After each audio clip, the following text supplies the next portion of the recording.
Last night, Carlos Bolsonaro posted a picture on his social media, picture of Bolsonaro that really affected us. A 70-year-old man with several health problems due to a stabbing he suffered at the hands of a left-wing extremist who has hiccups that last for hours, and between these hiccups he vomits, has undergone more than 10 surgeries, has committed no crime whatsoever. Absolutely no crime, except the crime of stirring up patriotism in Brazil. There he is at this moment, in the bathroom of the cell where he is now imprisoned by Alexandre de Moraes without the right to house arrest, even though he is 70 years old and has several health problems, wearing a t-shirt that says Bolsonaro 22, probably a t-shirt he received as a gift from one of his supporters. He loves those football t-shirts. But this image shows how much the Brazilian system is not only corrupt but diabolical. What Moraes is doing is torture. He's condemning Bolsonaro to death, something that doesn't exist in our constitution, but it's just another thing that Moraes does that doesn't exist in our constitution. I've already collected 142 signatures from federal deputies in support to deliver to Facuen, the President of the Supreme Court, and the Attorney General, requesting house arrest for Bolsonaro. We are now collecting more signatures. We are also sending complaints to all international institutions, to the OAS, to the international press, to denounce what is happening. But it seems that none of this has any effect because Moraes is not a normal person. He doesn't care about public opinion. He doesn't care about any risk this might pose to his career, to his profession. He has a visceral hatred for Bolsonaro that is almost pathological, and he is using his judicial robes and our Supreme Court as an instrument to execute this hatred, to transform this hatred into action. And then a video came out now that I don't know who recorded, but it's a video from inside the cell. So I want you to understand what this torture that Bolsonaro's going through is like, okay? People think it's because Bolsonaro's cell is next to the air conditioning machine room at the federal police headquarters, Chanigon. And people might not understand. Sometimes you have an air conditioner in your house, and you think the noise isn't that worrying. But what I'm going to show you here is the noise of an industrial air conditioner. It sounds more like an airplane turbine than an air conditioner. This video here shows the situation Bolsonaro is in. Look at what he has to listen to.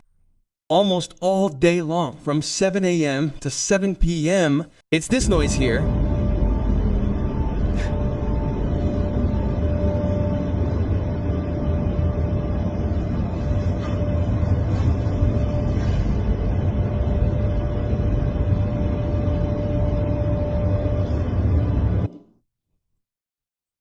You endure 12 hours a day with this noise in your head.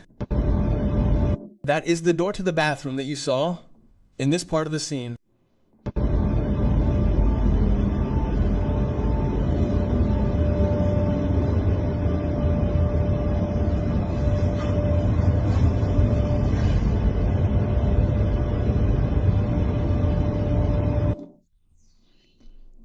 This technique, which is a torture technique, was widely used in China and in several other dictatorships. Okay, sensory suppression techniques involve playing very loud sounds or shining very bright lights, thus psychologically destabilizing the person.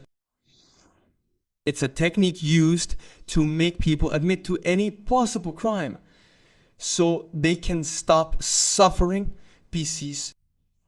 And in Brazil, we have a minister of our Supreme Court, the holder of all Brazilian power, who is also a doctor, suspending the investigation by the Federal Council of Medicine.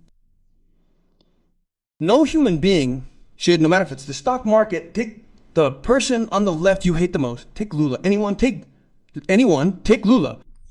If they did that to Lula, I'm sure you, who don't like Lula, would also be outraged. That's the difference between the right and the left.